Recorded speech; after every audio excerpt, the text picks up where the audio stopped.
మధ్యప్రాచ్యంలో ఉద్రిక్తతలు పతాక స్థాయికి చేరుకున్నాయి. బుధవారం మార్చి 4, 2026 నాటికి ఇరాన్, అమెరికా, ఇజ్రాయెల్ మధ్య జరుగుతున్న ఈ మహాఘర్షణ 5వ రోజుకు చేరుకుంది. యుద్ధ మేఘాలు మరింత గట్టిగా కమ్ముకుంటున్న వేళ రాజధానులు సైతం బాంబుల గర్జనతో వణికిపోతున్నాయి. ఇరాన్ రాజధాని టెహ్రాన్ లో వరుస పేలుళ్లు చోటు చేసుకుంటున్నాయి. భద్రతా స్థావరాలు, సైనిక కార్యాలయాలు లక్ష్యంగా దాడులు జరుగుతున్నట్లు సమాచారం. అమెరికా అధ్యక్షుడు డొనాల్డ్ ట్రంప్ కఠిన హెచ్చరికలు జారీ చేసిన నేపథ్యంలో ఈ ఘర్షణ మరింత తీవ్ర రూపం దాల్చింది. ఇరాన్ లో ఇప్పటి వరకు సుమారు 800 మంది ప్రాణాలు కోల్పోయినట్లు అంతర్జాతీయ మీడియా నివేదికలు చెబుతున్నాయి.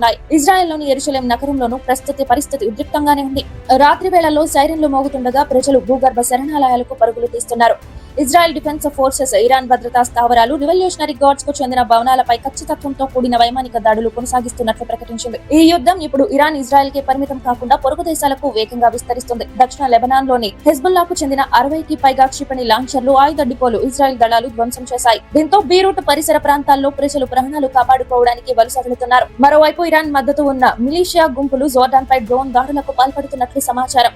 అక్కడ కూడా ఎమర్జెన్సీ అలర్టులు జారీ అయ్యాయి. ఇక ఇరాన్ అంతర్గత రాజకీయాల్లో భారీ మార్పు చోటు చేసుకుంది. అమెరికా, ఇజ్రాయెల్ దాడుల్లో మరణించిన అత్యున్నత నాయకుడు అలీ కమీనీ స్థానంలో ఆయన రెండో కుమారుడు ముస్తబా కమీనీకి కొత్త సుప్రీం లీడర్ గా అసెంబ్లీ ఆఫ్ ఎక్స్పర్ట్స్ ఎంపిక చేసింది. ముస్తబాకు అధికారిక ప్రభుత్వ పదవి లేకపోయినా ఇరాన్ పాలనా వర్గాల్లో ఆయనకు గట్టి పట్టు ఉన్నట్లు విశ్లేషకులు చెబుతున్నారు. అయితే ఈ నియామకంపై ఇజ్రాయెల్ తీవ్ర అభ్యంతరం వ్యక్తం చేస్తూ మరిన్ని కఠిన చర్యలకు సంకేతాలు ఇచ్చింది. ఈ అంతర్జాతీయ యుద్ధ ప్రభావం భారత ఆర్థిక వ్యవస్థపై కూడా స్పష్టంగా కనిపిస్తోంది.